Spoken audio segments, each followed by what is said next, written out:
Oi, vidas! Vocês piscaram e o Nota 10 está de volta trazendo mais revisão para o Enem 2024.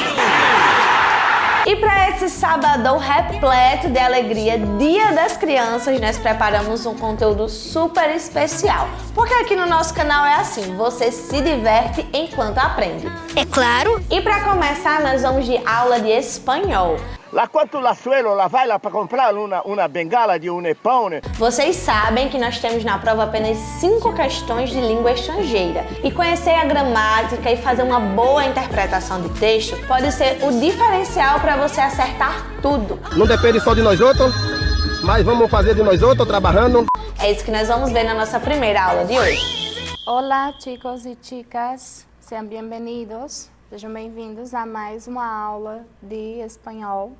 Eu sou a professora Andresa, vou orientá-los o melhor possível para que vocês tenham um bom rendimento na prova de espanhol do Enem 2024, tá? Na aula passada, nós iniciamos conversando, dei algumas orientações, algumas dicas que vocês poderiam utilizar para a prova de espanhol, levar em consideração essas orientações, né? Dicas de interpretação de texto, sugestões de leitura, de textos que vocês poderiam ler para que isso ajude vocês na interpretação de texto. Na prova de espanhol, falei um pouco sobre a estrutura também dessa prova, enfim. Então, hoje nós vamos dar continuidade a essa aula de interpretação de texto da aula passada. Na aula passada eu falei sobre gêneros poemas, os gêneros poemas, letras de músicas, letras de canções. E na aula de hoje, na primeira parte da nossa aula, nós vamos trabalhar mais uma vez a interpretação de texto, que é o foco da prova de espanhol, né? Assim como também das outras provas de linguagens. E também na segunda parte a gente vai trabalhar um pouco mais de gramática. Na parte de interpretação de texto, o foco hoje vai ser nos gêneros campanhas, notícias e propagandas. Como eu já tinha falado para vocês anteriormente, é muito importante conhecer os gêneros textuais e a partir do objetivo desses gêneros, vocês conseguem compreender melhor o texto. Então, se eu sei, por exemplo, que no gênero poema é muito comum essa expressão de sentimentos, evasão de sentimentos, eu vou conseguir interpretá-lo melhor. Se eu sei qual é o objetivo de uma campanha publicitária, de uma notícia, eu vou conseguir compreender melhor esse texto a partir da sua finalidade. Então, é muito importante conhecer esses gêneros, tá? Na segunda parte, a gente vai trabalhar na gramática os pronomes de complemento de objeto direto e objeto indireto. Obviamente, lá na prova de espanhol não vai pedir para vocês a definição do que é um pronome de complemento de objeto direto, indireto, não, essa parte de gramática tão robusta, digamos assim. Mas se você compreender, né, você participante, candidato, né, compreender qual é a função desses pronomes dentro de um texto, você vai conseguir compreender melhor esse texto consequentemente, tá? Então, vamos lá. Começando a parte de interpretação.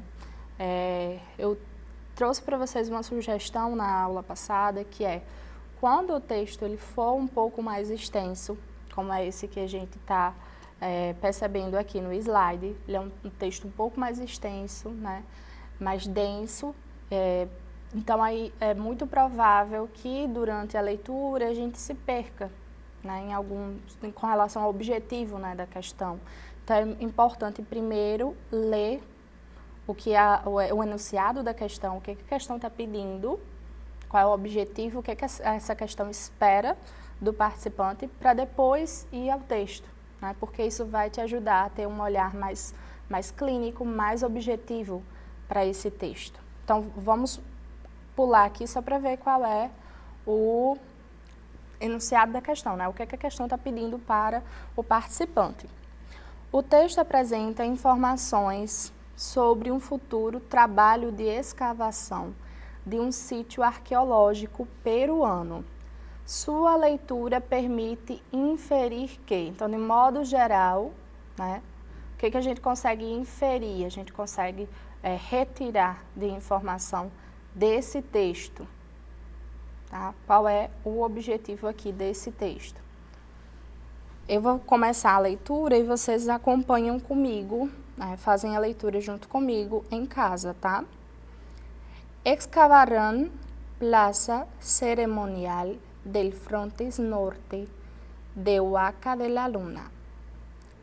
Trujillo, 25 de fevereiro, Andina. Então já sabemos que é algo aqui da região dos Andes, né? Peru, ali entre o Peru, Argentina, Chile, corresponde à região dos Andes. Tras limpiar los escombros del saqueo colonial, esse tras aqui a gente às vezes confunde como se fosse um verbo, mas tras aqui é advérbio, quer dizer após, depois, né? Então, depois de limpar os escombros do saque colonial, do roubo colonial, tá? Tras limpiar los escombros del saqueo colonial y de las excavaciones de los últimos años en Huaca de la Luna, este año se intervendrá, vai haver uma intervenção, e esse verbo aqui está no futuro. Então, é algo que ainda vai acontecer, tá? Este año se intervendrá la plaza ceremonial del frontis norte, en donde se ubica, ubicación, quer dizer localização, ubicar quer dizer localizar. Então, onde se localiza, tá? La gran fachada del sitio arqueológico ubicado, localizado, em Trujillo, La Libertad.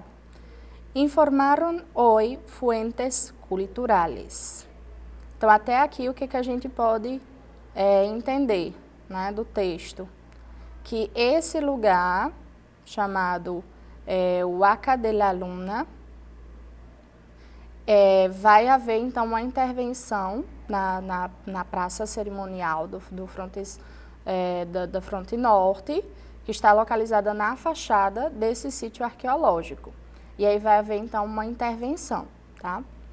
Después de varias semanas de trabajo, el material fue sacado, ou seja, retirado. El material fue sacado del sitio arqueológico para poder apreciar mejor la extensión y forma del patio que, según las investigaciones, sirvió hace unos 1500 como escenario de extraños rituales. Então, aqui o que diz, né, desse ponto para cá?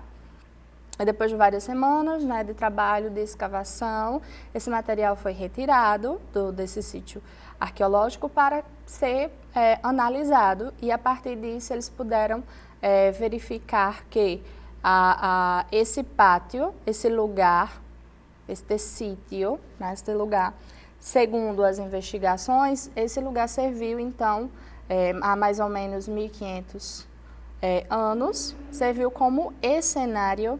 Escenário vem de escena, que quer dizer cena. Então, foi um lugar, né, uma cena, um espaço de estranhos, no sentido de raros, né, de estranhos, rituais. Então, esse era um lugar onde se praticavam rituais.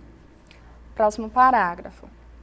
El coordinador del proyecto arqueológico Huacas del Sol y la Luna, Ricardo Morales Gamarra, sostuvo vem do verbo sostener, no sentido de, quer dizer sustentar, mas nesse caso aqui, nesse contexto, significa afirmar algo, né? Então, ele afirmou que com la zona limpia de escombros, los visitantes conocerán la verdadera proporción de la imponente fachada. Então, todos os escombros que haviam lá foram retirados. E, a partir disso, então, os visitantes vão conseguir conhecer esse lugar da maneira mais limpa possível e da mesma forma que os habitantes que viviam lá puderam conhecer, né? Por su parte, el arqueólogo Santiago Uceda, también codirector del proyecto, dijo que las excavaciones se iniciarán este año para determinar qué otros elementos componía dicha área. Então, essa área não foi ainda totalmente investigada. Eles vão investigar também outros elementos. Hace poco nos sorprendió encontrar um altar, tem o mesmo sentido do português, tá? Altar, semicircular escalonado, ou seja, que tinha escalas. Era algo que no esperábamos, por lo tanto, es difícil saber qué es lo que aún no, esse aún também aqui é um advérbio de tempo, quer dizer ainda, né? O que ainda está escondido en la zona que exploraremos, señaló Uceda a la agencia andina. La Huaca de la Luna se localiza en el distrito trujillano de Moche. Es una pirámide de adobe. Adobe é um tipo de material. Sabe aqueles tijolos feitos de barro, de argila? Né? É chamado de adobe. Então, a pirâmide construída com esse tipo de material, né? Esses tijolos feitos de argila, de barro. Adornada quer dizer enfeitada, decorada, tá? É uma pirâmide de adobe adornada em seus murales com impressionantes imagens mitológicas. Então, é toda desenhada, toda enfeitada com essas imagens. Muitas de ellas em alto relieve. Vamos voltar então para a questão. O texto apresenta informações sobre um futuro trabalho de escavação de um sítio arqueológico peruano. A sua leitura permite inferir que a gente pode tirar dessa questão? A pirâmide Huaca de la Luna foi construída durante o período colonial peruano? Em nenhum momento o texto afirma isso. O que fala aqui sobre colonial é que eles limparam os escombros depois do roubo colonial, porque muita coisa se perdeu, né, durante o período da colonização. Os europeus levaram a muitas coisas e depois de limpar todos os escombros, né, desse roubo colonial, mas não quer dizer que essa pirâmide tenha sido construída durante esse período não, tá? Então, alternativa A, nem pensar. Letra B. O sítio arqueológico contém um altar semicircular bastante deteriorado. O que o texto fala sobre esse altar é que ele é escalonado. Cadê? Ó, um altar semicircular escalonado, ou seja, que possui escalas, né? Então, não fala sobre estar deteriorado. A pirâmide Huaca de la Luna foi construída com cerâmica, como eu falei para vocês. A pirâmide é construída de adobe, né, dos tijolos feitos com argila e não de cerâmica. O sítio arqueológico possui um pátio que foi palco de rituais. Teve aqui no nosso primeiro parágrafo ainda, né? Depois de várias semanas, según las investigaciones, sirvió hace unos 1500 años como escenario de extraños rituales. Então, temos aqui a nossa alternativa correta, letra D. Esse sítio arqueológico foi um espaço, né, de rituais, onde rituais eram realizados. Vamos só confirmar aqui, fazendo a leitura da alternativa E. O sítio arqueológico mantém escombros deixados pela civilização Moche. Esses escombros já não estão lá e não cita se foi a civilização Moche que deixou lá, né, esses escombros. Esse sítio já não tem mais esses escombros, eles foram retirados. E o que fala sobre os escombros é que eles teriam sido deixados durante o período de colonização, né? Foram os europeus que deixaram esses escombros lá. e não a civilização multi. Então, a nossa primeira questão, alternativa correta, letra D. O próximo texto é uma propaganda, né? Uma campanha. Nós sabemos que esse gênero textual, ele tem como objetivo, né, anúncios, campanhas publicitárias, propagandas, tem o objetivo de vender uma ideia ou vender um produto. Se a campanha é para vender um produto, é porque espera, tem toda aquela argumentação e espera que o leitor compre esse produto. E também com campanhas publicitárias, onde também se divulga uma ideia, né? Espera que o leitor adote um determinado pensamento, um determinado comportamento, uma determinada atitude. Tá? Então, a campanha ela nem sempre é no sentido comercial de vender produto, mas também de vender uma ideia. Existe ali a argumentação para a adoção de certas medidas, de conscientização, enfim.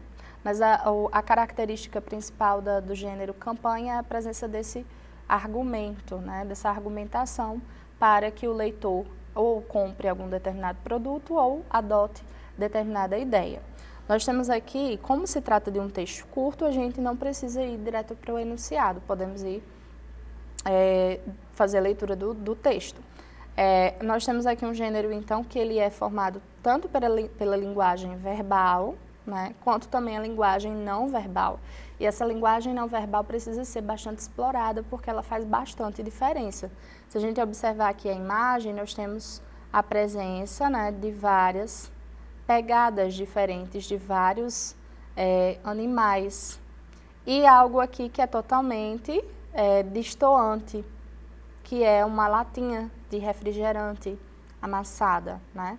E abaixo tem a seguinte frase: a los animales se les reconoce por sus huellas. Huellas são as pegadas, né? Então, enquanto os animais, né? Qual é a crítica por trás dessa propaganda, né? Enquanto os animais deixam as suas pegadas, né?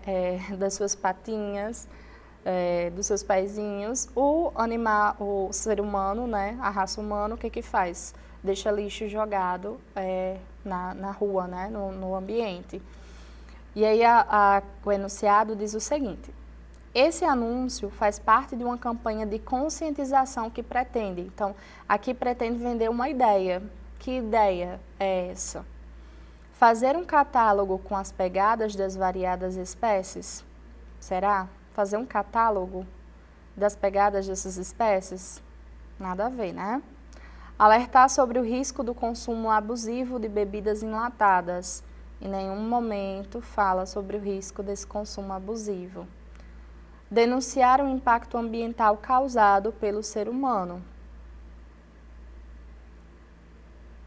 Vamos ver as próximas.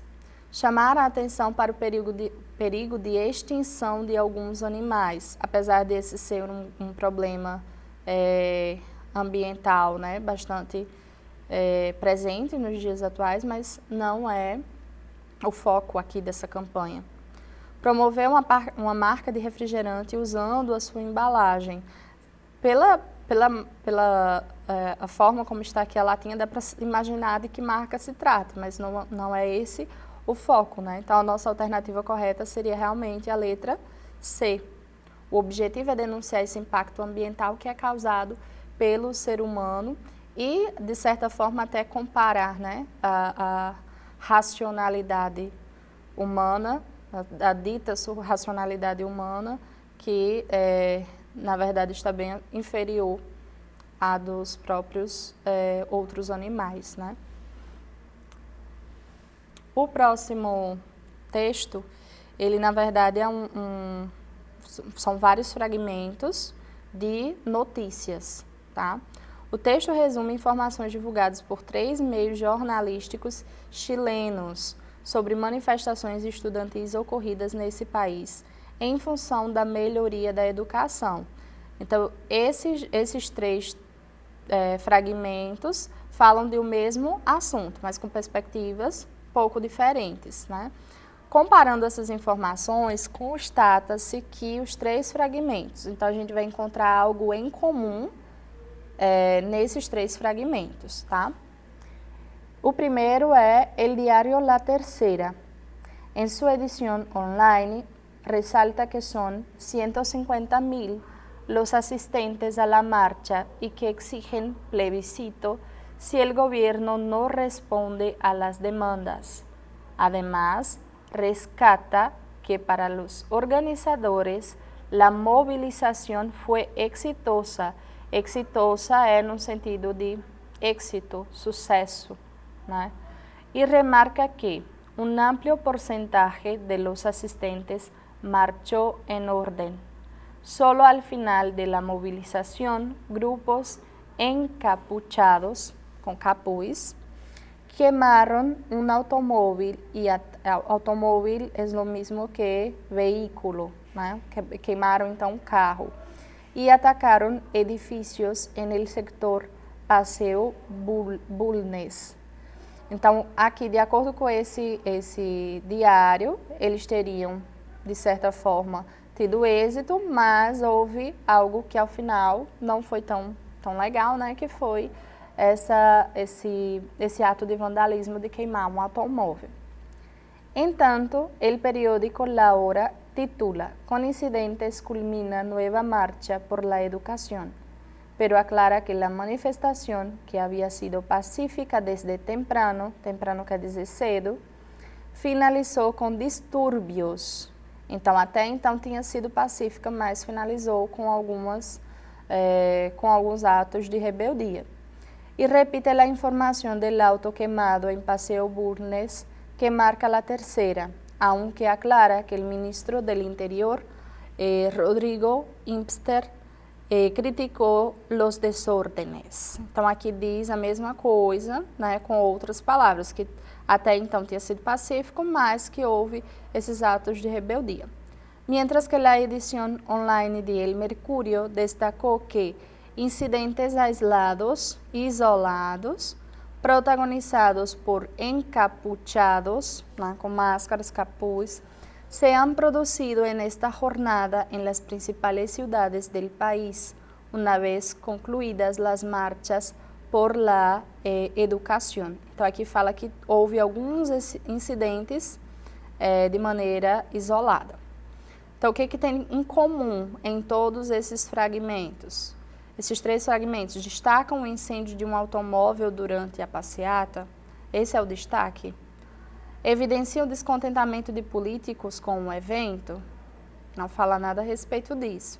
Responsabilizam grupos encapuzados pelos incidentes?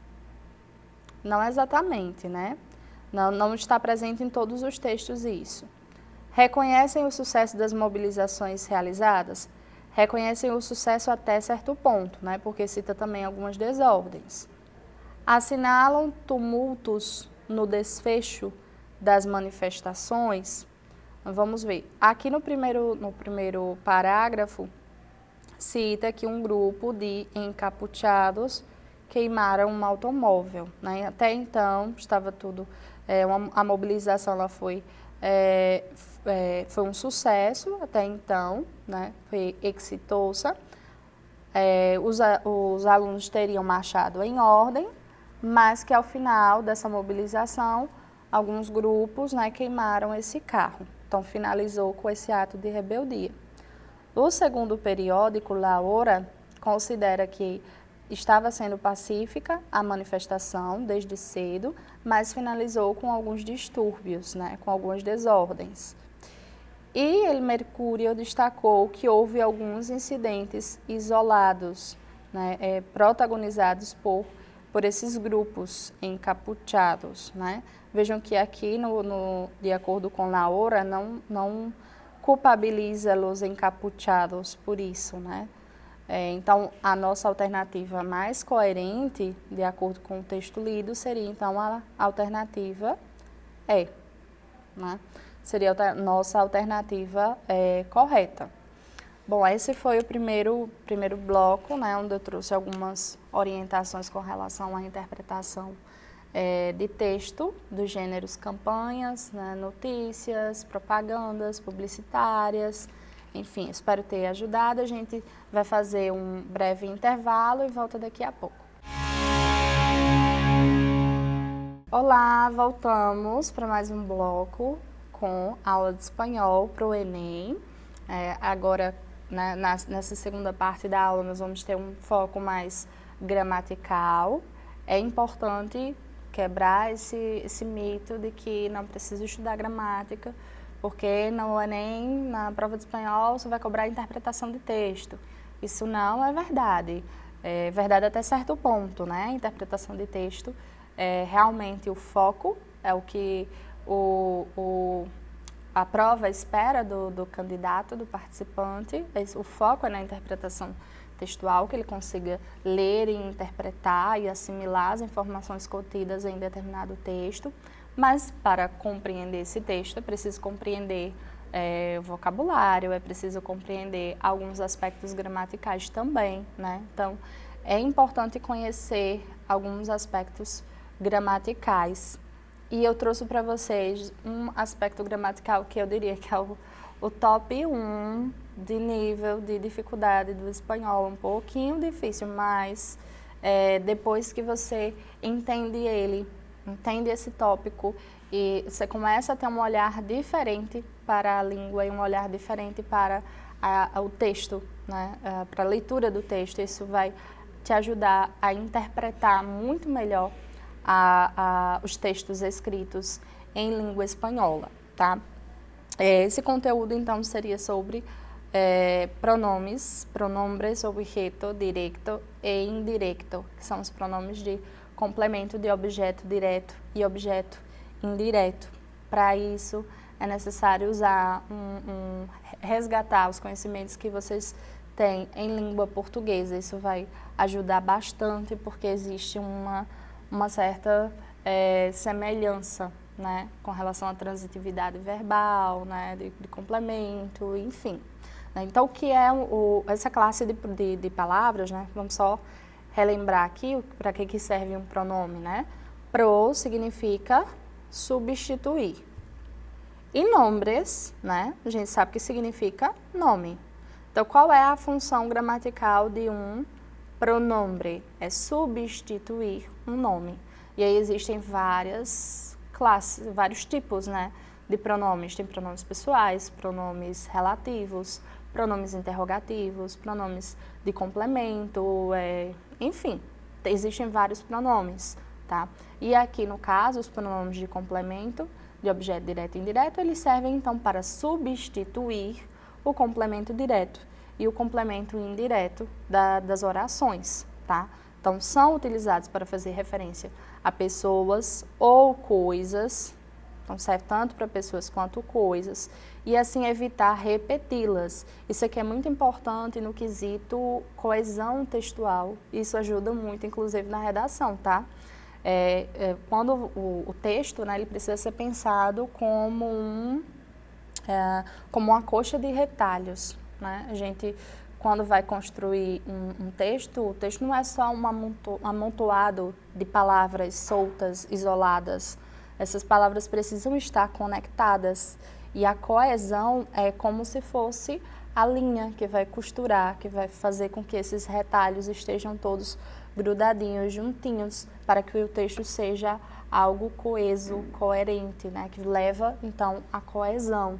E quando nós temos um texto repetitivo, onde se repete muito as palavras, acaba tornando-se um texto pobre, né, de significado, de coesão e de coerência. Por isso que conhecer esses pronomes é tão importante. Aqui, no caso, o foco vai ser como você vai interpretar, como você vai utilizar isso na interpretação de texto, tá? Esses pronomes, eles devem concordar em gênero, né, se é feminino e masculino, e também em número, singular e plural. Para entender os pronomes de objeto direto, você precisa também conhecer os pronomes personales, né, que se referem às pessoas. São os pronomes utilizados para substituir nomes de pessoas. Então, nós temos a primeira pessoa do singular. Lembrando, isso aqui, ó, aqui nós temos o singular e aqui nós temos o plural. Primeira, segunda, terceira pessoa do singular, primeira, segunda, terceira pessoa do plural. Então, quando eu estou falando na primeira pessoa, eu vou utilizar o pronome de objeto direto, me. Então, primeira pessoa, yo, pronome de objeto direto, me. Segunda pessoa, tu ou vos, querem dizer a mesma coisa, que significa você. Eu vou utilizar o pronome objeto direto, te. Ele, ella ou usted, eu vou utilizar aqui na terceira pessoa do singular, lo ou la. Vejamos exemplos, né? Me saludou com la mano. O verbo saludar é um verbo transitivo direto, né? O que isso significa? Que ele é um verbo transitivo, significa que ele precisa de um complemento. Saludou, cumprimentou. Cumprimentou quem? Então, ele precisa de um complemento. Me saludou, me cumprimentou. Me saludou com a mano, me cumprimentou com a mão. Então, esse me aqui está substituindo o pronome pessoal, yo, certo? Ou seja, o objeto direto, aqui, quem foi cumprimentado. Te vi ayer en el parque, vi. O verbo transitivo direto também, né? Ele precisa de um complemento direto. Vi o quê? Ou quem? Né? Eu te vi ontem no parque. Pedi um sanduíche. Isso aqui era para ser um N, tá? Perdão, foi erro de digitação. Não é com M, é com N. Pedi um sanduíche. Quando a gente pede algo. Então, o sanduíche seria, então, meu objeto direto. Quando eu vou mencionar novamente sanduíche, eu não preciso repetir a palavra sanduíche. No lugar de sanduíche, eu posso utilizar um pronome de complemento de objeto direto. No caso aqui, como a sanduíche se refere à terceira pessoa e é masculino, então eu utilizo o pronome de complemento de objeto direto, lo. Lo voy a comer con mayonesa. Pedi um sanduíche, lo voy a comer com maionesa. Então, não preciso dizer, pedi um sanduíche, voy a comer um sanduíche com maionesa. Então, para evitar essa repetição desnecessária, eu utilizo o pronome de complemento aqui para substituir a palavra que faz referência, tá? Nos, para nosotros ou nosotras, quer dizer, nós. En este restaurante nos atienden muy bien. Fica bem melhor dizer en este restaurante nos atienden do que dizer en este restaurante atienden a nosotros. Vosotros, que é vós, né? Segunda pessoa do plural, os. Os espero en el restaurante de siempre a las 8. Do mesmo jeito, o verbo esperar é um verbo transitivo direto. Quem espera, espera algo ou alguém. Os espero en el restaurante, ou seja, eu espero vocês. Ellos, ellas e ustedes, eles, elas, vocês, né? E aí a gente utiliza os pronomes de complemento los, se for masculino, ou las, se for feminino. Tenemos platos frios. Mais uma vez, tenemos é um verbo transitivo direto. Quem tem, tem algo. Tenemos platos frios. Então, platos frios é o nosso objeto direto. Quando eu vou voltar, né, me referir, fazer referência novamente a platos frios, não preciso necessariamente repetir essas palavras. Eu posso utilizar um pronome de complemento de objeto direto, que estaria substituindo esse objeto direto, platos frios. Los encuentran en el otro salón. Los encuentran, ou seja, encontra esses pratos frios, ok? Vamos ver como isso aqui pode ser feito na prática. Ó. Donde está mi mamá? O verbo aqui está. Donde está? Donde está o quê? Mi mamá. Então, mi mamá é o nosso objeto direto, é o nosso objeto direto. Eu preciso substituir, então, eu vou reescrever aqui, eu preciso substituir esse objeto direto, mi mamá, para evitar repetir, né? Para não dizer, no veo mi mamá. Eu posso utilizar um pronome de complemento de objeto direto para substituir. Mi mamá corresponde à terceira pessoa do singular, ou seja, ella. E é um substantivo feminino, né? Então, eu vou utilizar o pronome de complemento de objeto direto, la. No, la, veo. No la veo. Onde está minha mamá? No la veo, ou seja, não a vejo. Então, esse lá está fazendo referência a minha mamá. Ficou claro? Próxima frase, próxima oração. No recebi el documento. No recebi, o verbo receber. Quem recebe, recebe algo. No caso aqui, el documento vai ser o nosso objeto direto, né? El documento aqui, no caso, é um substantivo masculino singular. Então, eu vou utilizar o pronome de complemento de objeto direto, lo. Lo necessito urgente. Eu preciso ou necessito urgentemente. Como vai querer la carne? Quem quiere, quiere algo. Quem quer, quer alguma coisa. No caso aqui, la carne. Então, la carne vai ser o meu objeto direto. Está complementando o sentido do verbo querer. É o meu objeto direto. Aqui eu já coloquei a resposta. É la quiero al punto, tá? La, porque carne é um substantivo feminino singular. La quiero al punto. Eu quero a carne, então, ao ponto. A quero no ponto. La carne está muy dura. O que está muy dura? La carne. Então, la carne é o meu, aqui o meu sujeito, né? O meu objeto direto também. Se nota al cortar. Cortar quê? Cortar la carne. Mas eu não preciso repetir novamente. Eu posso só utilizar o pronome de complemento de objeto direto, la. Se nota al cortarla. As pessoas costumam ter muita dificuldade para distinguir a diferença entre la quando é artigo e la quando é pronome de complemento de objeto direto. Os artigos, eles servem para acompanhar os substantivos. Então, se o lá está vindo acompanhado de um substantivo, ele vai ter função de artigo. Então, aqui, la carne, esse lá é artigo. Já pronome, quando é pronome de complemento de objeto direto, como vai complementar o sentido do verbo, então ele vai vir acompanhado de um verbo. Se nota al cortarla.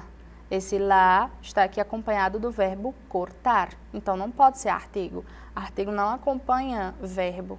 Artigo acompanha substantivo. Então, se ficarem na dúvida se é artigo ou se é objeto, pronome de complemento de objeto direto ou indireto, é só observar a palavra que está acompanhando. Se o artigo estiver, se o lá estiver acompanhado de um substantivo, então ele tem a função de artigo. Quando ele está acompanhado de um verbo, ele tem a função de pronome. Ficou claro? Sobre os pronomes de objeto indireto, tem a mesma função, tá? Fazer referência a pessoas ou coisas para evitar essa repetição. Também é necessário concordar em gênero e em número, mas qual é a principal diferença? É que o pronome de complemento de objeto indireto, obviamente, substitui o objeto indireto, e o pronome de complemento de objeto direto substitui o objeto direto. E como eu sei essa diferença? O objeto direto não é preposicionado, ele não precisa de preposição, enquanto que o objeto indireto sempre vai ser acompanhado de uma preposição, tá? Vou mostrar para vocês na prática. Então, também vai levar em consideração os pronomes pessoais, né? Yo, tú, vos, él, ella, usted, nosotros e nosotras. vosotros e vosotras, ellos, ellas e ustedes. E os pronomes de objeto, aqui é indireto, tá? Perdão. Aqui é indireto. Os pronomes de objeto indireto, eles vão ser praticamente os mesmos, só vai mudar aqui na terceira pessoa, que ao invés de lo, la, los e las, vai ser le e les. Então, os pronomes de objeto direto seria me, te, le, nos, os e les, tá? Me, quando se faz referência à primeira pessoa, te, segunda, le, terceira, nos, a primeira do plural, os, a segunda do plural e les, a terceira do plural. Vamos ver como isso se aplica, né, na prática. Me regalou um viaje à Espanha. Aqui no caso o verbo regalar, ele é um verbo que precisa tanto de complemento, aqui ele tem tanto um complemento direto quanto também um complemento indireto. Quem regala, que é presentear, presenteia algo a alguém, tá? Então, regalou um viaje. Um viaje é o objeto direto. A quem regalou, no caso a primeira pessoa, yo, é que seria o meu objeto indireto. Me regalou. Te doy la bienvenida. Te dou as boas-vindas, né? Quem dá algo a alguém. Nesse caso aqui, la bienvenida seria o objeto direto. E te, que seria a segunda pessoa do singular, seria o meu objeto indireto. Le presté el coche porque tiene que viajar. Le presté el coche seria o objeto direto e le seria o meu objeto, pronome de complemento de objeto indireto. Emprestar, quem empresta, empresta algo a alguém. Então, o verbo que precisa desses complementos. Todavía no nos han mandado los billetes de avión. Da mesma forma, o verbo mandar. Quem manda, manda algo a alguém. Então, precisa dos dois complementos de objeto direto e de objeto indireto. Os han entregado la cuenta del hotel. Entregado, o verbo entregar. Quem entrega, entrega algo a alguém. La cuenta seria o objeto direto. Vocês podem perceber que aqui não tem preposição. E quem entrega, entrega algo a alguém. Entregou, no caso aqui, a vocês. Os han entregado. Les ha gustado mucho el paseo. No caso aqui, o verbo gustar, ele vai sempre precisar desse complemento aqui, desse pronome de complemento de objeto direto. Les ha gustado mucho el paseo. Na primeira oração, mi mamá está comprando los chocolates que pedi. No caso aqui, pediu a quem? Quem pede, pede algo. No caso, foram los chocolates que foram pedidos. E pediu a quem? A mi mamá. Para não repetir novamente a palavra mi mamá, eu posso substituir com um pronome de complemento de objeto indireto. Pediu a quem? Mi mamá corresponde à terceira pessoa do singular. Ella. Então, eu vou substituir ali, utilizando o pronome de complemento, le. Le pedi. Mi mamá está comprando los chocolates que le pedí. Na próxima oração, Carlota invitou a Pedro. Carlota invitou a Pedro. Invitar significa convidar. Quem convida, convida. No caso, o verbo em espanhol, ele é um verbo transitivo indireto. Invita a alguém. Né? Então, aqui a presença da preposição. Ó. Esse a aqui é a de preposição. Né? No caso, quando o verbo ele é transitivo indireto, ele precisa de um complemento indireto e esse complemento vai ser preposicionado. Carlota invitou a Pedro, sim. Pedro corresponde à terceira pessoa do singular, ele. Então, também vamos utilizar o pronome le. Si, le invitou. Matías sirve la comida a los invitados. Matías sirve, quem serve, serve algo. Então, la comida seria o meu objeto direto.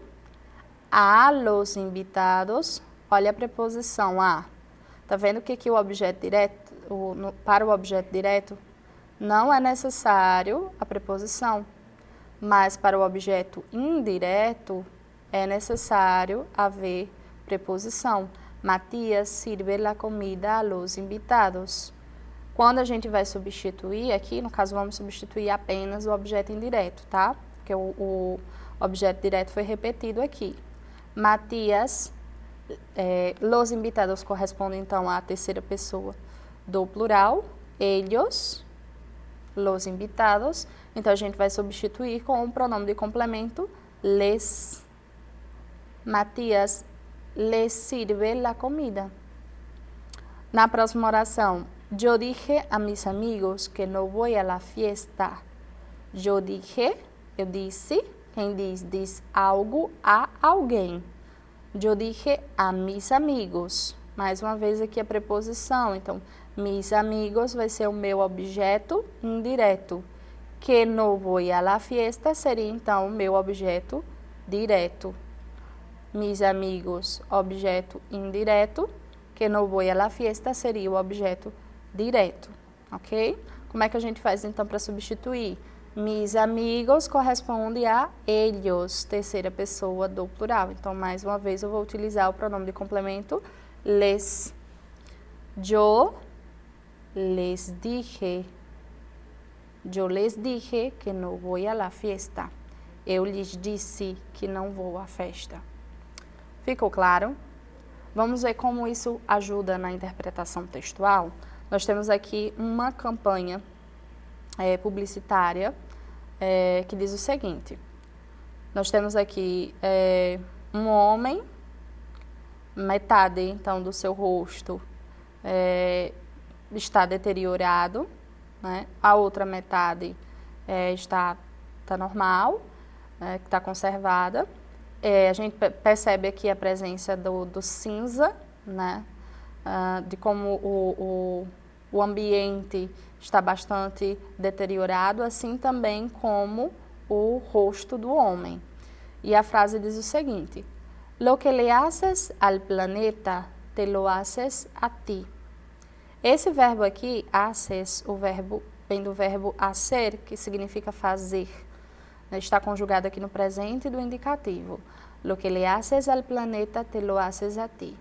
Então, o que você está fazendo ao planeta, você também está fazendo a si mesmo, né? Nós temos aqui a presença dos pronomes de complemento.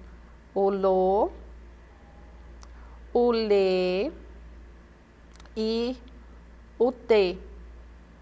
O te e o lo, né? Lo, le, te, lo. Lo que le haces, no caso a quem? Al planeta. Então, se você não soubesse que esse le é um pronome de complemento de objeto direto, né? De objeto indireto, perdão, que faz referência aqui ao planeta, você teria dificuldade de entender o que essa frase quer dizer. Lo que le haces al planeta, te lo haces a ti. O que você está fazendo ao planeta, de certa forma, você está fazendo com você mesmo. O texto publicitário objetiva a adesão do público a uma campanha ambiental. A relação estabelecida entre o enunciado lo que le haces al planeta, te lo haces a ti, e os elementos não verbais, ou seja, as cores presentes aqui, por exemplo, pressupõem que as atitudes negativas do homem para com o planeta, então, com relação a essas atitudes negativas, aceleram o envelhecimento da pele. Esse é o foco, será? Provocam a ocorrência de seca, não fala sobre seca, aumentam o dano atmosférico, prejudicam o próprio homem ou causam a poluição industrial. Lo que le haces al planeta, o que você faz mal ao planeta, te lo haces a ti, está fazendo mal também a você mesmo. Então, seria a nossa alternativa, letra D, né? Chegamos ao final de mais uma aula, espero ter contribuído para os estudos de vocês. A gente se vê logo mais. Tchau, tchau. Vidas, agora eu quero saber de vocês. O que fala mais alto na hora de tomar uma decisão? Vocês são mais razão ou mais emoção? Entre razões e emoções, a saída é se fala na filosofia, mais racionalismo ou empirismo?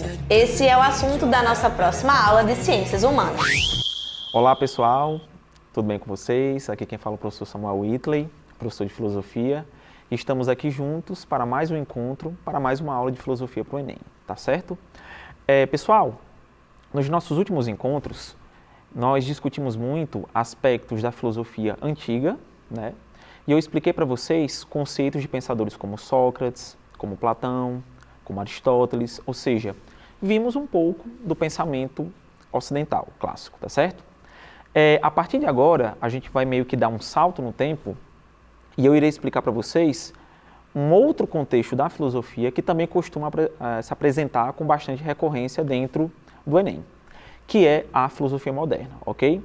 Lembrando, já fizemos um resgate histórico da antiguidade e agora a gente vai dar um salto no tempo e vamos discutir alguns aspectos centrais da modernidade para entender como que esse contexto histórico, social e cultural afetou a forma de fazer filosofia, tá certo? Vamos lá. Pessoal, como a gente sabe, a historiografia, né, enquanto ciência, ela tende a dividir o nosso percurso histórico enquanto humanidade em algumas fases, sendo elas a pré-história, como a gente já viu, né, na escola, a história antiga, a história medieval, a história moderna e a história contemporânea. Quando a gente fala de história moderna, é importante a gente frisar que nesse período que vai anteceder, né, a própria modernidade, vai acontecer ali na Europa, naquilo que nós conhecemos como mundo, uma série de mudanças nas estruturas sociais. Então, por exemplo, nós tivemos o renascimento cultural, tivemos o renascimento urbano, vai ser nesse contexto que vamos ter uma série de grandes inovações científicas, é aqui que vai acontecer, por exemplo, as reformas religiosas, e todas essas mudanças vão afetar drasticamente a nossa forma de pensar, ok? Como a gente já viu, o questionamento da autoridade do Papa, né, ele vai começar a ser, de fato, implementado, e muitas práticas que a Igreja Católica realizava, como a usura e as indulgências, serão criticadas por pensadores como Lutero e Calvino, o que vão mostrar para a gente que essa crítica ao medievo, né, essa crítica ao religioso nesse sentido, vai ser uma característica fundante do pensamento moderno, ok? Geralmente, quando você está na aula de História, é muito comum que o professor de História fale que a Idade Média ela é marcada pelo pensamento teocentrista. E o que isso significa? Significa dizer que as explicações religiosas elas perpassavam todas as esferas da vida, seja a sua vida pessoal, seja a vida social, de tal maneira que a religião, sobretudo a Igreja Católica, tinha uma certa hegemonia e uma dominância muito grande na sociedade, ok? A partir da Idade Moderna, devido a todos esses eventos que eu aqui elenquei a vocês, nós vamos ter uma gradativa mudança, pois se o teocentrismo marcou o período medieval, a partir da Idade Moderna nós vamos ter a ascensão do chamado antropocentrismo, ou seja, se antes todas as explicações repousavam no divino, né, em Deus, a partir de agora, irá repousar no homem. Ou seja, o homem ele vai ser o centro de toda a discussão histórica, social, de certa maneira, e filosófica. De tal maneira que essa crítica e essa ruptura com o medieval, né, com o medievo, é o que vai marcar todo o pensamento moderno, ok? Se antes a fé, pessoal, era o único critério de revelação e de verdade, a partir de agora vai surgir a razão. Se antes o saber ele tinha um aspecto muito mais contemplativo, agora ele vai se tornar um saber prático, pois com as inovações científicas descobriu-se que nós poderíamos não só conhecer o mundo, mas poderíamos também transformá-lo. E é aqui que a gente vai ter, por exemplo, figuras como Galileu, como Copérnico, como Kepler, que vão fazer uma série de mudanças, né, uma série de descobertas científicas que vão modificar drasticamente o paradigma de conhecimento, tá certo?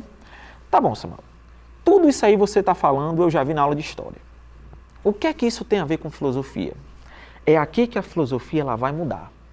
Se antes os filósofos buscavam o ser, né, tentavam entender a natureza do ser, a natureza da realidade e a natureza do mundo como um todo, vendo esse contexto de grandes inovações científicas, o que vai marcar então o pensamento filosófico vai ser a busca pelo conhecer, pois essa discussão a respeito do conhecimento humano será a tônica do pensamento moderno. Então, pensadores como René Descartes, John Locke, David Hume, Francis Bacon, George Berkeley, entre outros, vão trazer essa discussão sobre a origem do conhecimento, sendo, de longe, talvez o assunto mais ou o tema mais debatido durante o período moderno. Samuel, significa dizer que eles só debatiam esse assunto? Óbvio que não. Mas essa discussão a respeito da origem do conhecimento humano será o grande tema de todo o pensamento moderno. E é aqui que a gente vai ter escolas como o racionalismo, como o empirismo, que vão tentar nos dizer qual é a origem do conhecimento humano. Tá certo? Galera, a primeira escola, ou a primeira linha de pensamento que vai se destacar no período moderno é o chamado racionalismo, ok? E o racionalismo, pessoal, ele teve a contribuição de pensadores como Leibniz, pensadores como o próprio Descartes, que vai ser considerado o grande pai dessa forma de pensar, ok? Então, Descartes, ele era matemático, e o Descartes, pessoal, ele tinha algumas críticas em relação ao modelo de conhecimento da época que ele vivia, ok? Por quê? Segundo Descartes, o modelo de educação tradicional, lembrando que ele está vivendo essa transição da idade medieval para a idade moderna, era muito marcado por um saber engessado, de tal maneira que não permitia o questionamento, não permitia, de certa maneira, o progresso. E isso, pessoal, fez com que o Descartes começasse a colocar em xeque alguns pressupostos que foram passados para ele, ok? Além disso, ele também tinha formação em matemática.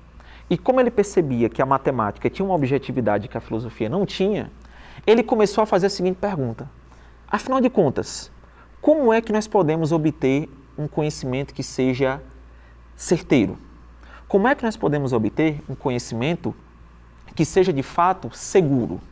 E essa busca por um conhecimento seguro é o que vai marcar o pensamento do René Descartes, pois vai ser em busca desse saber indubitável, que não traga nenhum tipo de dúvidas, que o Descartes vai estruturar o seu método.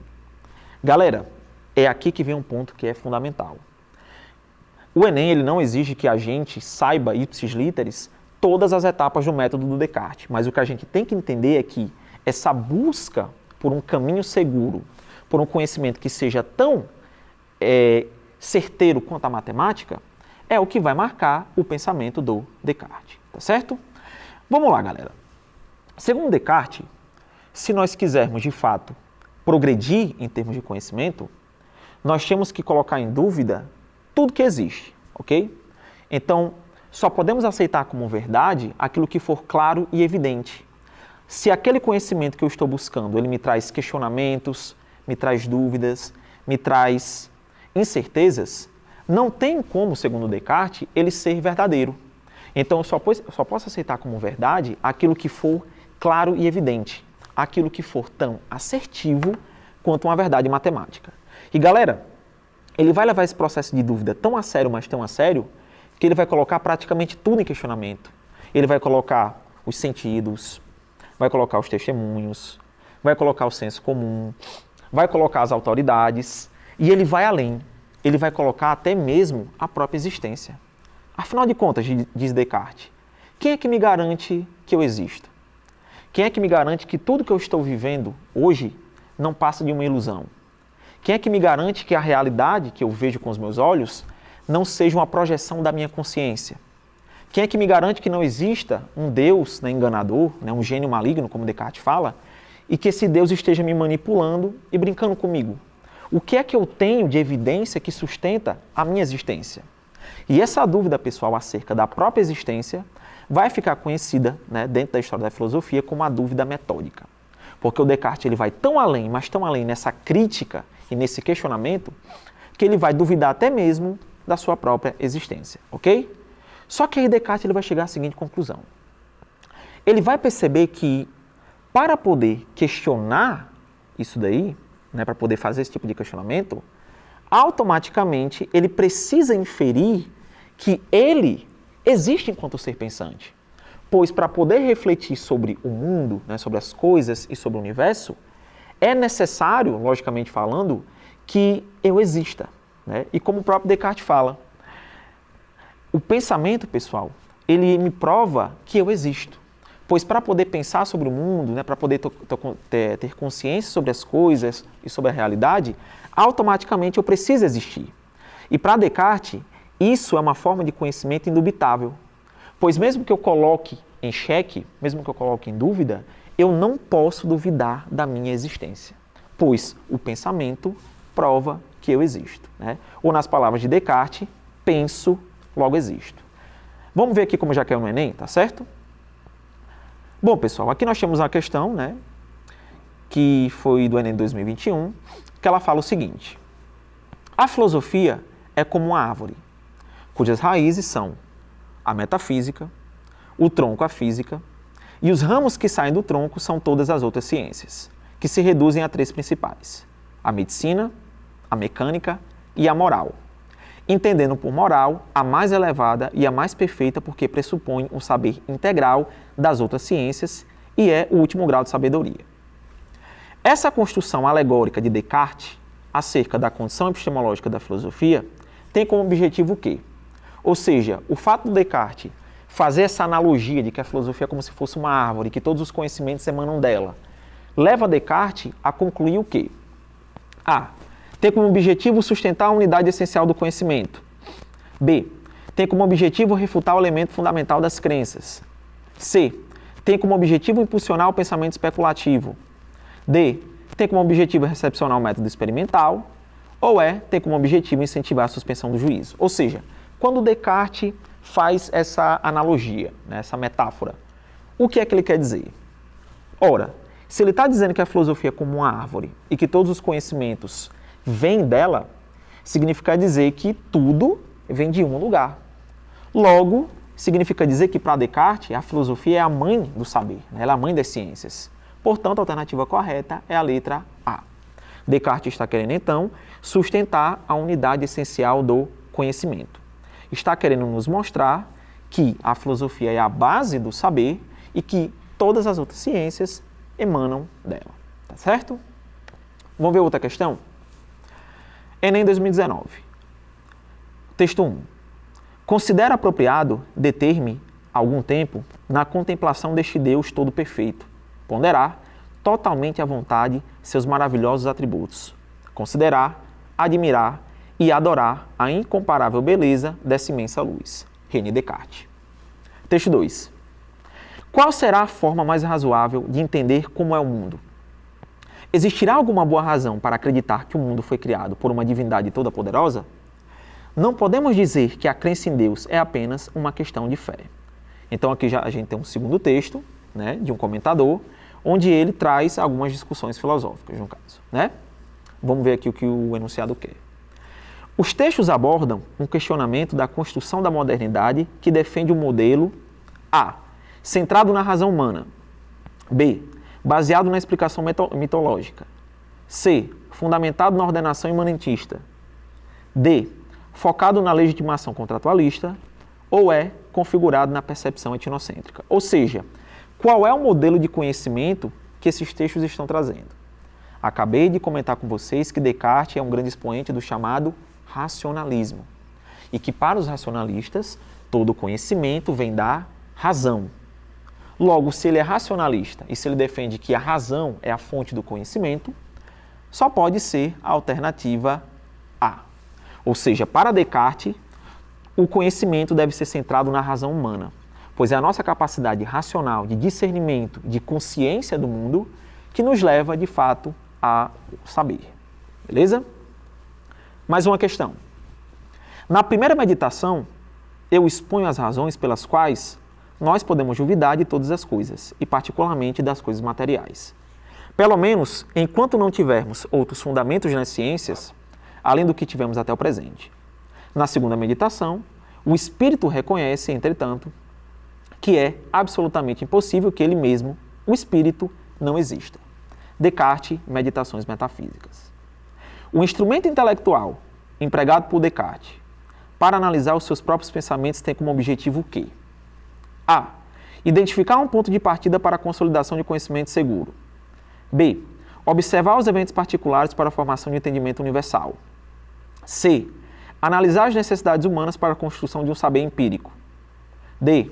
Estabelecer uma base cognitiva para assegurar a valorização da memória. Ou E. Investigar totalidades estruturadas para dotá-las de significação.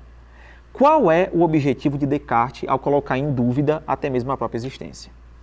Acabei de comentar com vocês que Descartes ele busca o quê? Um conhecimento que seja indubitável. Um conhecimento que seja tão objetivo quanto a matemática. Se eu falo para você que 2 mais 2 é 4, pessoal, acabou-se. A matemática ela é uma ciência, né, por assim dizer, uma forma de conhecimento axiomática. Ela mesma se justifica. Agora, se a gente começa a problematizar, por exemplo, a natureza da existência de Deus, a questão do aborto, entre outros dilemas filosóficos, perceba que a gente não vai ter a mesma objetividade. E o que é que Descartes procura? Através do seu método, ele tenta, então, encontrar uma forma de conhecimento que seja tão certeiro quanto a matemática. Logo, a alternativa correta é a letra A. Se ele busca, então, conhecimento seguro, se ele busca, de fato, um conhecimento válido, só pode ser a alternativa A. Certo? Próxima questão. Enem 2016. Nunca nos tornaremos matemáticos. Por exemplo, embora nossa memória possua todas as demonstrações feitas por outros. Se nosso espírito não for capaz de resolver toda espécie de problemas, não nos tornaríamos filósofos, por ter lido todos os raciocínios de Platão e Aristóteles, sem poder formular um juízo sólido sobre o que nos é proposto. Assim, de fato, pareceríamos ter aprendido não ciências, mas histórias. René Descartes, Regras para a Orientação do Espírito. Em sua busca pelo saber verdadeiro,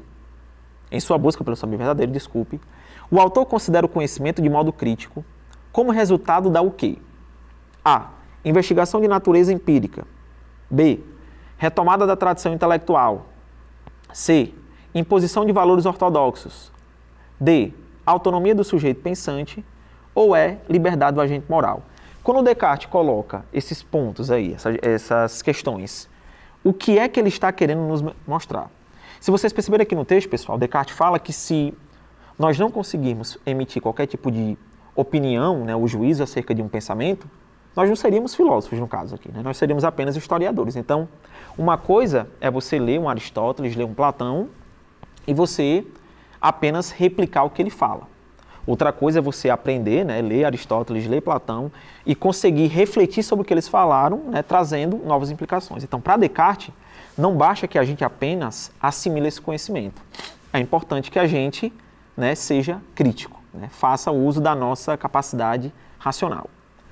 Qual é a alternativa, pessoal, que traz essa ideia, né, da gente pensar por conta própria, da gente poder fazer uso da nossa razão, de podermos, de fato, emitir opiniões sem ficarmos presos na opinião dos outros? Se você marcou a alternativa D, você marcou a alternativa correta. Pois é essa autonomia, né, essa capacidade de pensar por conta própria, né, que, segundo Descartes, deve ser a postura de um filósofo. Ou seja, como diria minha mãe, né, nós não podemos ser Maria vai com as outras. Precisamos ser uma pessoa, né, que faz uso da nossa capacidade racional, que temos a nossa própria opinião e que temos a nossa própria personalidade, não é? Mais uma questão, Enem 2015. Após ter examinado cuidadosamente todas as coisas, cumpre enfim concluir e ter por constante que esta proposição, eu sou, eu existo, é necessariamente verdadeira todas as vezes que a anuncio ou que a concebo em meu espírito. Ou seja, né, eu penso, logo existo. O pensamento prova a existência segundo Descartes.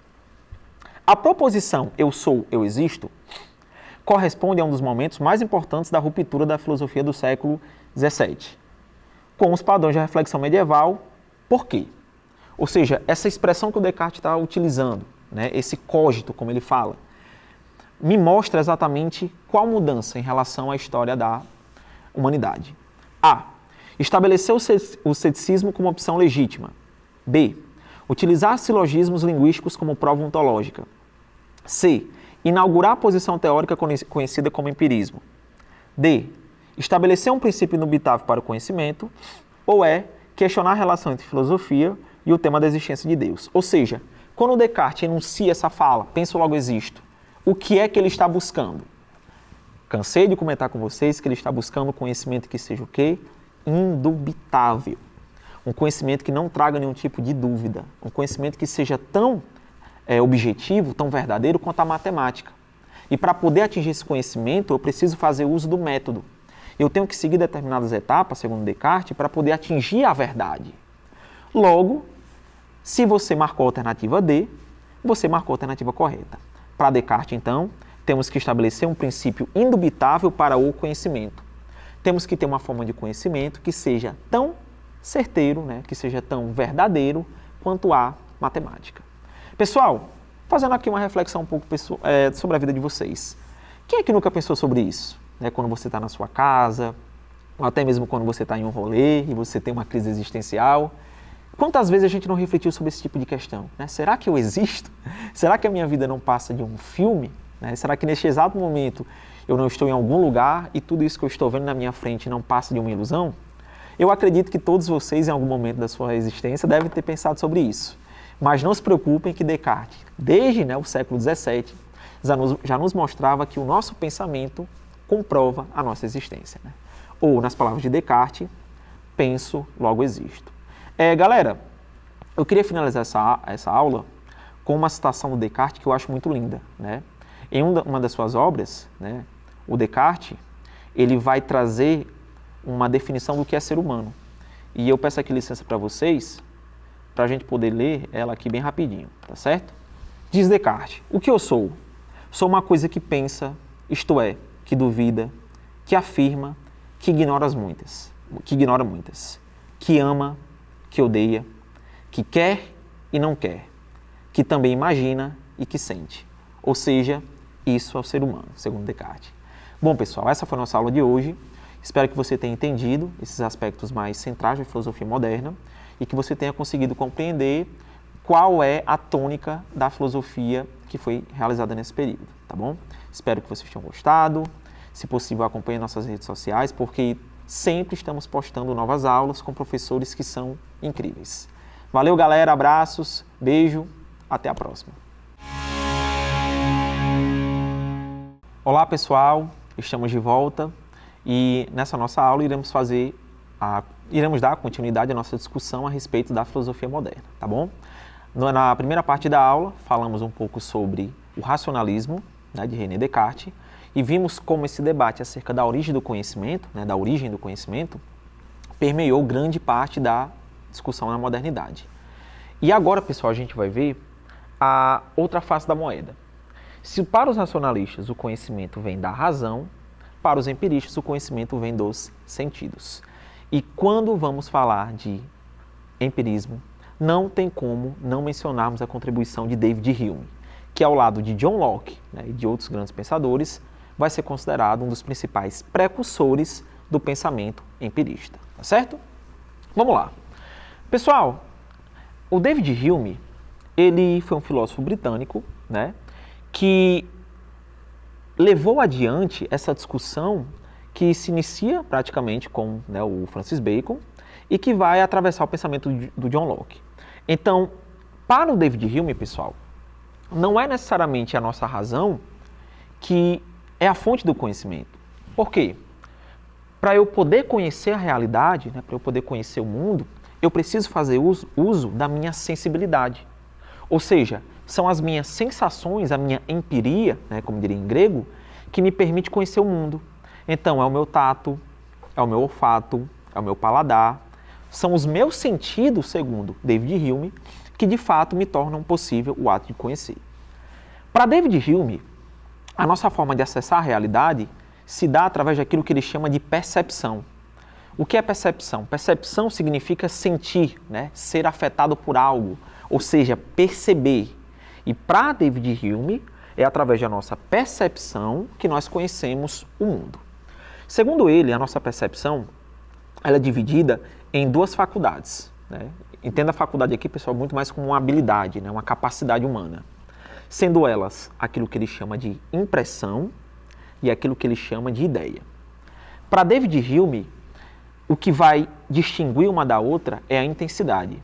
Enquanto as impressões tendem a ser coisas fortes, né, intensas e vívidas, as ideias tendem a ser mais fracas. De tal forma que, para David Hume, toda ideia não passa de uma memória das impressões. Como assim, pessoal? A impressão corresponde à nossa faculdade de sentir. Então, por exemplo, quando eu toco nessa mesa, eu estou fazendo uso, né, dos meus membros, né, dos meus braços, e através do meu tato, né, que é essa capacidade sensorial que eu tenho, eu consigo observar que na minha frente tem um objeto, que esse objeto ele tem formatos geométricos, que ele tem uma determinada cor, ou seja, eu consigo perceber que essa coisa está na minha frente. Mas note, pessoal, que o sentir, ele é muito mais intenso do que o pensar. De tal forma que, se amanhã eu me lembrasse novamente dessa mesa, o meu pensar sobre ela não teria a mesma intensidade do meu tocar. É isso que David Hume está dizendo. Para ele, pessoal, o sentir humano ele é muito mais forte. De tal forma que toda ideia seria justamente, né, uma memória de uma impressão. Para ficar mais simples, pessoal, vamos imaginar o seguinte. Entenda que as impressões, então, correspondem ao nosso sentir. As ideias seriam justamente a nossa capacidade de pensamento. E para Descartes, não tem como uma ideia ela vir do nada. Não tem como a nossa mente, né, segundo ele, criar coisas que não tenham correspondência com os sentidos. Segundo David Hume, pessoal, a nossa mente ela funciona por uma espécie de associação. E é a união dessas ideias que geram aquilo que ele chama de ideias complexas. Para ficar mais simples, imagine que eu peça para vocês conceberem na sua imaginação um minotauro. Como a gente sabe, o minotauro é uma figura mitológica, né, que é representado como tendo corpo de homem e cabeça de touro. Para David Hume, nós só conseguimos pensar nessa imagem porque, através dos nossos sentidos, nós vimos na realidade homens, né, seres humanos, e vimos touros. Ou seja, nós temos a ideia do que é um homem e a ideia do que é um touro. E, através do nosso processo de abstração, né, através da nossa imaginação, nós conseguimos unir essas ideias e criamos um ser fictício. Assim opera a mente humana, segundo David Hume.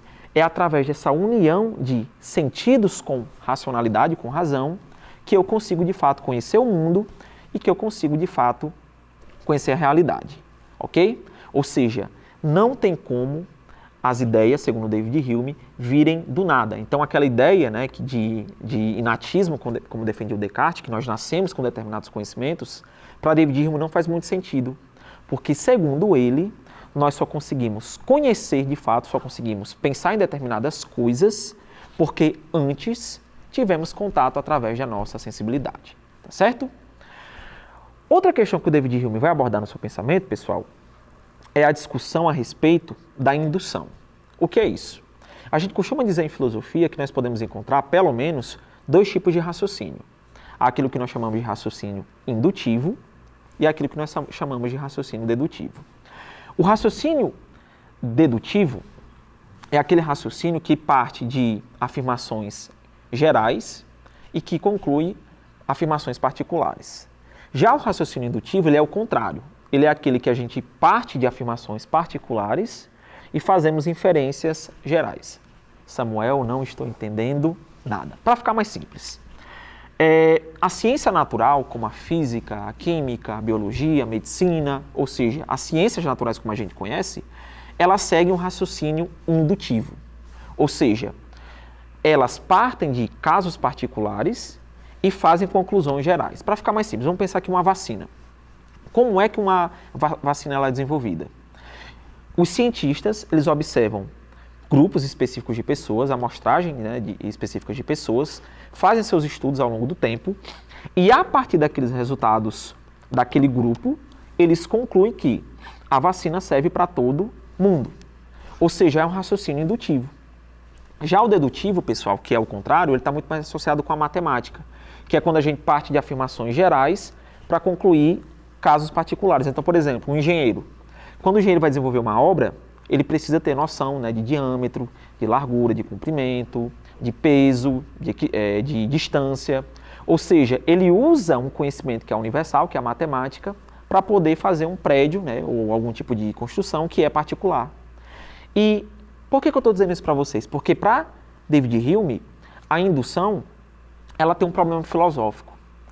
Ela tem um problema filosófico no sentido de que ela faz com que a gente faça afirmações que muitas vezes vão além da experiência. E para David Hume, não tem como nós fazermos constatação de fenômenos que estão para além da nossa capacidade de conhecer. Para ficar mais simples, imagine, pessoal, que você é um cientista, né? Você é um cientista que trabalha com o estudo de aves, né? Enfim, e você fica responsável pela classificação de cisnes. Você vai em um espaço, né, gigantesco, o habitat de cisnes, e você identifica 99 cisnes brancos. Pelo raciocínio indutivo, o que é que você vai concluir? Ora, se esses 99 cisnes são brancos, logo, todo cisne que existe no universo, na galáxia, né, enfim, no mundo, ele é branco. Então, esse é o raciocínio, né, indutivo. Mas é aí que vem a questão. Para David Hume, então, basta um cisne negro para derrubar a nossa teoria. Samuel, então você está querendo me dizer que para David Hume a ciência falha, nós não devemos confiar na ciência? Não é isso. Para David Hume, o filósofo, né, o cientista, quem quer que seja, ele precisa ter humildade. Ele precisa saber que aquilo que nós temos como conhecimento hoje pode não ser conhecimento amanhã. O fato de nós virmos, né, ter visto o Sol nascer ao longo desses séculos, não me dá a garantia de que ele vai nascer amanhã, né? O fato de sempre ter visto o Sol se pôr e o Sol nascer ao longo de toda essa existência humana, não me garante que ele vai nascer amanhã. Por quê? Porque, segundo David Hume, pessoal, todo conhecimento não passa de uma crença. E é através dos nossos hábitos, né, do nosso costume, que nós, ao vermos um fenômeno acontecer com certa frequência, temos a tendência de acreditar que ele vai acontecer da mesma maneira em outra circunstância. Mas é aí que vem a grande questão. Para David Hume, nós não temos como ter essa garantia, porque esse tipo de afirmação está para além da nossa experiência. Novamente, não significa dizer que nós não devemos reconhecer a importância do saber científico e das descobertas científicas. Significa dizer, né, segundo David Hume, que precisamos ter em mente que a ciência ela não é perfeita, que a ciência ela tem as suas limitações e que é justamente as suas limitações que a tornam tão importante. Pois essa constante busca por saber, essa constante busca por pesquisar é o que vai, segundo David Hume, de fato nos levar mais próximo da verdade. Ok? Samuel, eu preciso saber ipsis literis quem foi David Hume, onde ele viveu e aspectos detalhados da sua biografia para poder acertar uma questão? Não. Se você sabe que ele era empirista e que ele destacava a importância dos sentidos no processo de obtenção de conhecimento, a chance de você acertar uma questão no Enem é muito alta, tá certo? Vamos ver como caiu no Enem? Enem 2020. Adão, ainda que supuséssemos que suas faculdades racionais fossem inteiramente perfeitas desde o início, não poderia ter inferido da fluidez e transparência da água, que ela o sufocaria, nem da luminosidade e calor do fogo que este poderia consumi-lo. Nenhum objeto jamais revela, pelas qualidades que aparecem aos sentidos, nem as causas que o produziram, nem os efeitos que dele provirão.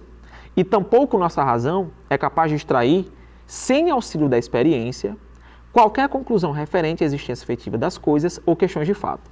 Olha como esse texto aqui é interessante, pessoal. Vamos fazer aqui um processo de imaginação. Imagine que a gente voltou no tempo e que estamos observando ali a vida de Adão, né, como é descrito no paraíso.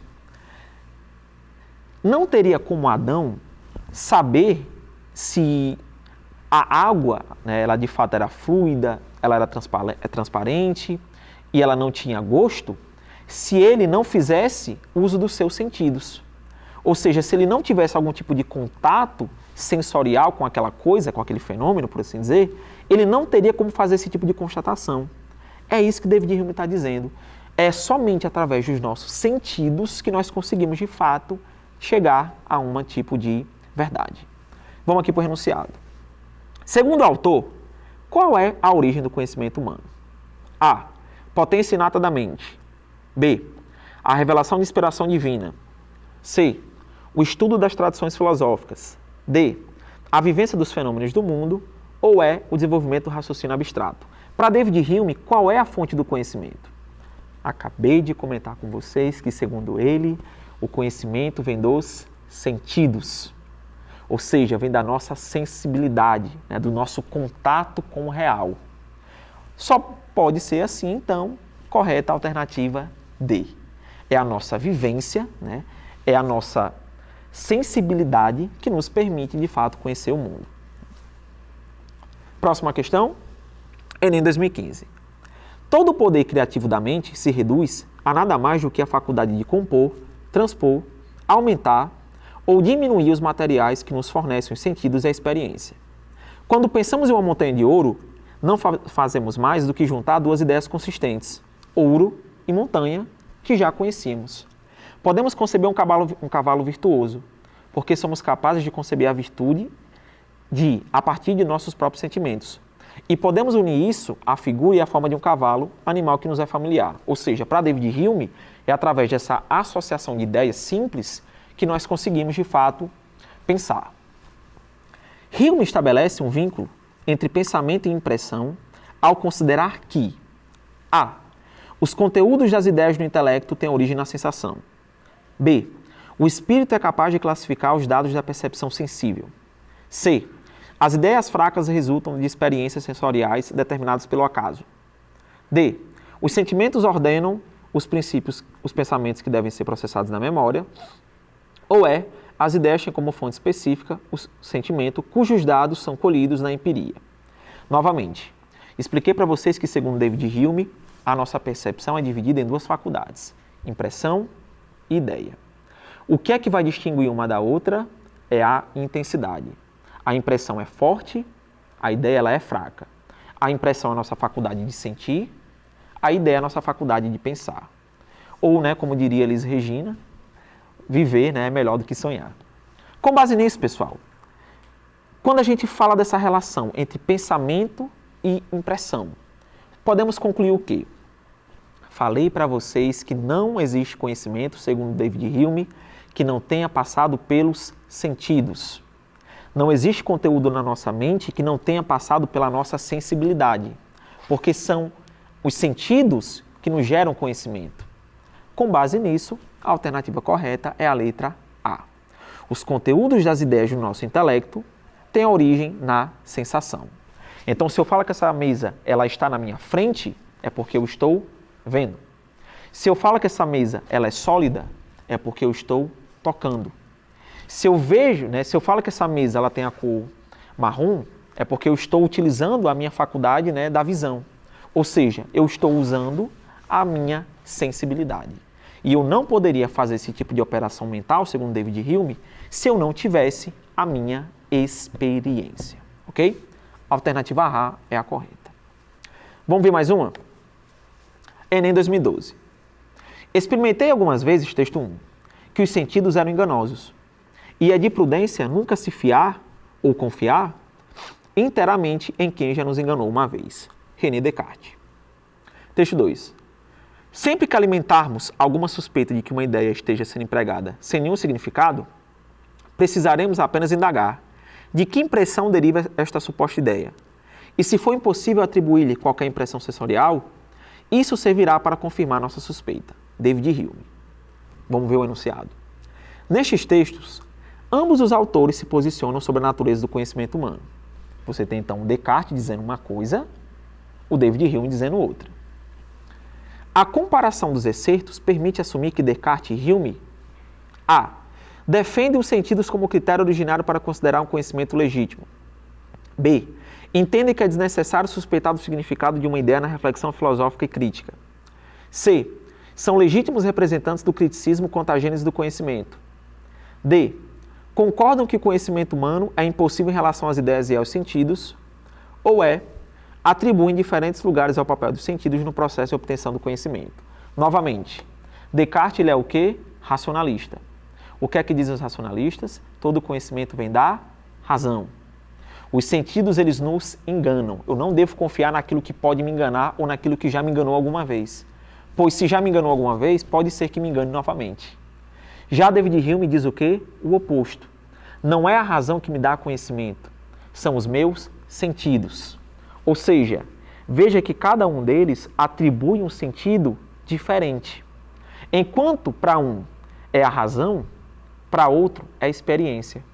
Enquanto para um os sentidos enganam, a sensibilidade engana, para o outro são eles que me possibilitam o ato de conhecer. Logo, a alternativa correta é a letra E.